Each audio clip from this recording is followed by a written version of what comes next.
UK, యూఎస్ఏలో మా friends ఉన్నారు sir. వాళ్ళేమంటున్నారు present jobs లేవు. 3, 4 మంత్స్ వెయిట్ చేసినా కూడా అంటున్నారు. సో నేనెళ్లి ఏం చేస్తాను అక్కడికి ఒకవేళ ఎళ్తే? ఫస్ట్ ఆఫ్ ఆల్ మీరు డిసైడ్ అవ్వాల్సింది ఏంటి అనంటే మీరు స్టూడెంట్‌గా వెళ్తున్నారు.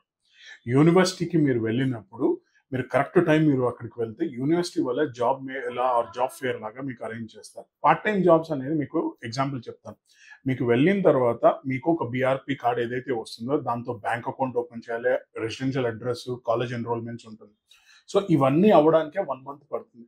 కొంతమంది స్టూడెంట్స్ 1 వీక్‌లో జాబ్స్ వచ్చాయి. కొంతమందికి 2 మంత్స్, 3 మంత్స్ పట్టింది. అయితే నేను మీకు సజెషన్ చేసేటప్పుడు ఏంటి అనంటే ఎక్కువగా స్టూడెంట్స్ ఉన్న రీజియన్‌కి మీరు వెళ్ళిపోయారు. ఎగ్జాంపుల్ లండన్‌కి వెళ్లారంటే కాంపిటీషన్ పెరుగుతుంది. మన పిల్లలే 1 జాబ్, 2 జాబ్, 3 జాబ్స్ ఫీజులు కట్టుకోవాలి. అలాంటి ప్రెషర్‌లో వర్క్ చేస్తున్నారు. సో పార్ట్ టైమ్స్ అనేవి కొంచెం తగ్గాయి. I will agree. కానీ మీరు select certain universities part time మీద నేను సర్వైవ్ అవ్వాలి అని అనుకుంటే లండన్ బయట ఉండండి.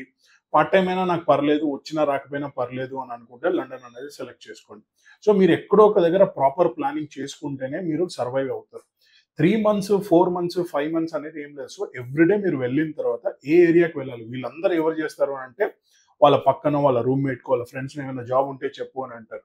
So talk to us properly for full information and then we can guide you. Thank you.